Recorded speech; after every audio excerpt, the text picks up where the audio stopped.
What if you walked into church and you could not, really, you could not see yourself?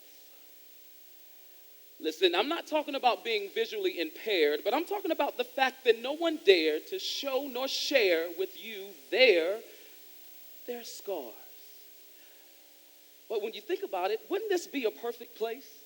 Really think about it. It would be a perfect place. Everybody's perfect. It would be a perfect place. It would be surreal. The fact that no one had to deal with anything, so this has to be the picture that God painted for his church. The church that he kneeled down to pray for as his spirit willed for another door. The church that he sealed with his blood as it spilled onto dirt to form mud as they killed God's stud.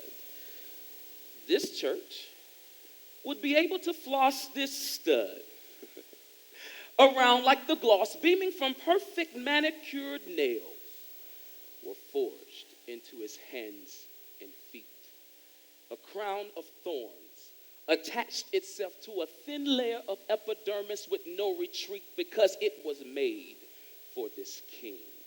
Whips would sing as they violently danced in the air, as they would tear through a butchered sun-torched body that had been destined to be heir to the throne of God.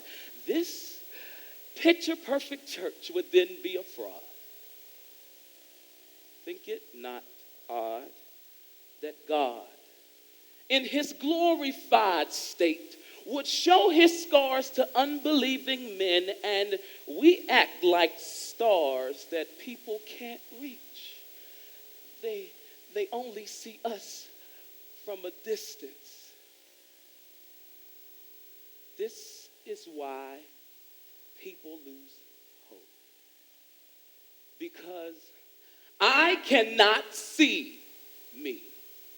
It's not that I'm looking for who I am. I'm looking for who I'm supposed to be. Question: where are my ex-drug-addicted individuals that the story of their life is not fictional, but the real, not mythical power of God stop you from smoking crack, tobacco, and weed, snorting coke, meth, and ecstasy, shooting heroin, cocaine, and popping pills? I know maybe somebody's feeling uncomfortable, but no, I can't chill. Question: where are my ex-sexually confused folk? So much that so when people spoke to you, you already had an agenda to stroke more than just their egos. Friends were no longer amigos because you went for broke. You slept with people because you thought they were cute. They looked good in a suit, but it was always their birthday.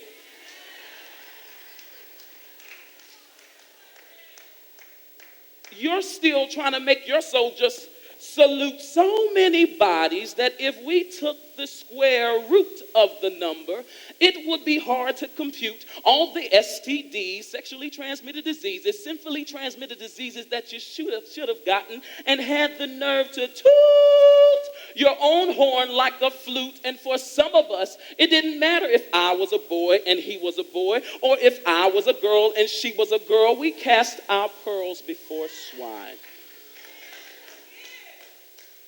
You may feel that your light is little, but God is saying, can you please let your light so shine?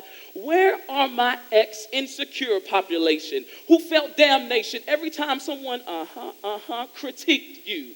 Whose location of residency was on the inside, this world you sought to hide from? And where are my ex-angry, mad, frustrated populace who would fuss and cuss over stuff that seemed minute to us, and yet insecurity would thrust you into a torpedo just to combust on those who simply discuss your name without your permission? And lastly, where are my ex-whatever? Who thought they would be dealing with this forever?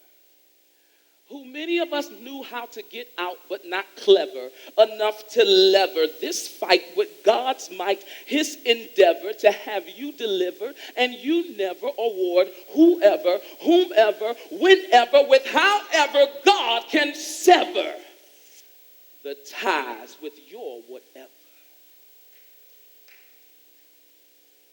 People need to know that there's hope. People need to know that there is hope.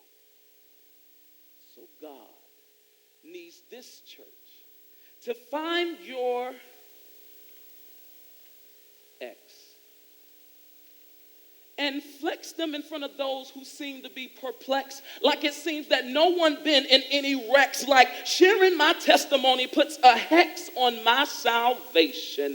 On the contrary, my testimony isn't dairy and I'm lactose intolerant. It's the cherry on top of a life that says, pretty please, will you share me? He, she, or even they would like to deal with this shame. Because when you look at X, you can see it two different ways. You can have your X manipulated so that it always subtracts from your life.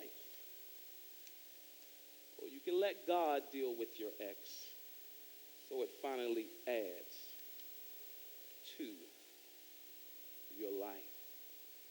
And when God's done with it, it will multiply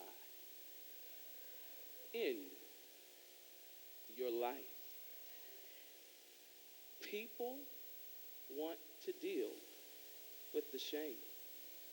And I can't blame people from walking out of a church with pastors that have been prepped for pretty priceless preaching and first ladies laden with luxurious lackluster looks and saints stained with silly selfish standards. Hope then would be slandered.